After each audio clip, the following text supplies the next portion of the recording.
Aujourd'hui, nous sommes le 18 juin 2014 et j'ai la chance d'être à Trinfougas au sud avec Alain Millard, c'est le jus de fruits.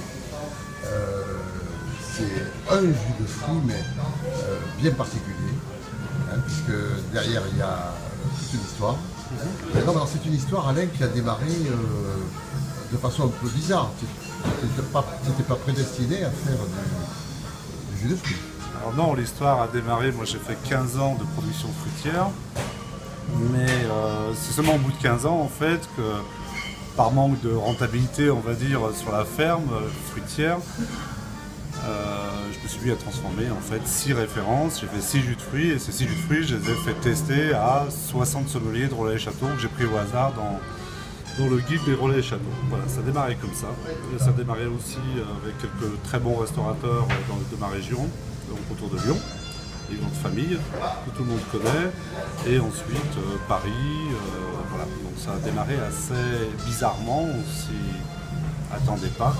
Et puis il y a eu quelques coups de chance, je ne sais pas comment on appelle ça. 99, une chaîne de magasins de luxe aux États-Unis nous passe une première commande.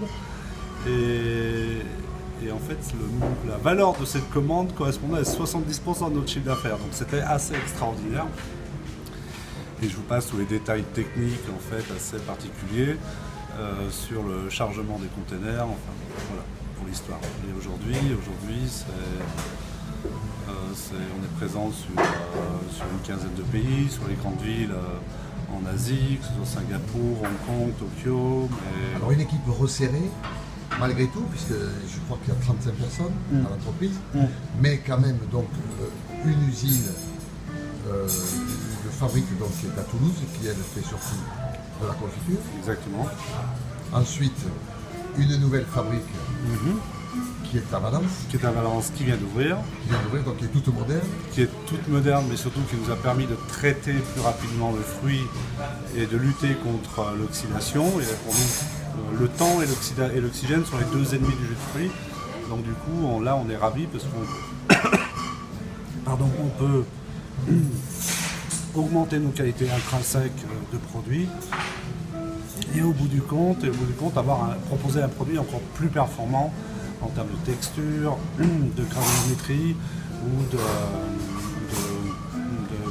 profil aromatique ou de puissance aromatique. Voilà. Alors, on va faire bref. Puisque bon, nous avons pris rendez-vous pour venir visiter sur place. Ouais. Mais quelle est la spécificité, la particularité, l'originalité qu'amène Alain Millard dans ces jus de fruits? Alors tout repose sur la sélection de la matière première. C'est-à-dire qu'il faut qu'au départ, il y ait une matière première qui ait une grosse symbolique ou une grosse particularité, mais en tous les cas, une vraie identité aromatique, de texture, de couleur, pour qu'au bout du compte, tout ce que j'ai identifié comme intéressant à ce moment-là soit retranscriptible dans le jus de fruits. Voilà. Et donc si j'y arrive, c'est-à-dire que toute la surprise que j'ai eue au départ pour la sélection de ces matières premières, si j'ai ce sentiment de surprise au bout du compte dans le produit fini, en jus, en fait, le produit est validé. C'est simple. C'est tout simple. Là, nous avons par exemple donc, un nectar de litchi. Ouais. Alors ce nectar de litchi, alors là on est sur le litchi, c'est surtout Madagascar à travers le monde, mais c'est aussi la Thaïlande, l'Asie du Sud-Est. Là, notre dévolu s'est jeté sur l'île de la Réunion, au nord de l'île de la Réunion. Il faut savoir que le litchi en fait est un fruit qui se conserve très très peu. C'est-à-dire une fois qu'il est mûr, en fait, il dure 24 à 48 heures. Donc c'est-à-dire c'est pour ça que je conseille à tous les consommateurs d'acheter un litchi uniquement qui est arrivé par avion, parce que c'est là que vous goûtez un véritable litchi. Donc là, on fait décoquer le litchi sur place. Ce litchi est ensuite dénoyauté à la main. Alors pourquoi à la main? Tout simplement parce qu'à la machine, en fait, si on fait mécaniquement, on va avoir des casses de noyaux.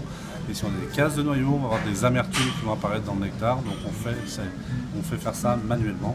Ça coûte plus cher, mais le résultat, la conséquence est assez énorme. Donc au bout du compte, on a encore un produit différenciant. Voilà. Alors en quelque sorte, tu parcours le monde à la recherche des meilleurs produits, des meilleurs fruits. La Sicile, je crois que c'est pour la mandarine. La mandarine. Alors ensuite? Alors la mandarine pour la Sicile, mais c'est aussi l'ananas, c'est peut-être qui est le fruit exotique par excellence en France. Là on se balade beaucoup plus, on va du Panama au Costa Rica, mais aussi un peu sur l'Afrique et au Vietnam. Et donc on se balade en permanence parce que c'est plus le degré de maturité et la puissance aromatique qui va me faire acheter tel ou tel vin en fait. Voilà. Mais il n'y a pas de zone de prédilection pour l'ananas. En revanche, la mangue, c'est toujours la Colombie. Voilà, la Réunion pour litchi, on en a parlé. Et puis c'est tout, on a fait le tour, un mandarine. Voilà. Les raisins? Raisin, on est sur Gaillac. C'est Gaillac. On est sur Gaillac. Ouais. Ah, très bien. Avec un domaine avec qui on collabore depuis déjà quelques années et qui a vraiment bien compris ce que je souhaitais, à savoir déclencher une vendange spécifique pour nous, pour avoir plus d'acidité, moins de sucre avancé, d'avoir des équilibres sucre-acide et donc une fraîcheur aromatique plus forte et moins de sucrosité en fin de bouche. Voilà. Ok, mais écoute Alain, c'était très intéressant et je languis de monter à Valence pour voir sur place. Toute l'équipe est bienvenue au mois d'août. On regardera vraisemblablement pêche de vigne, tant au verger qu'en transformation. Allez, merci. Donc c'était un petit moment passé avec Alain Millat, le gringo du... Le gringo. Merci, à bientôt.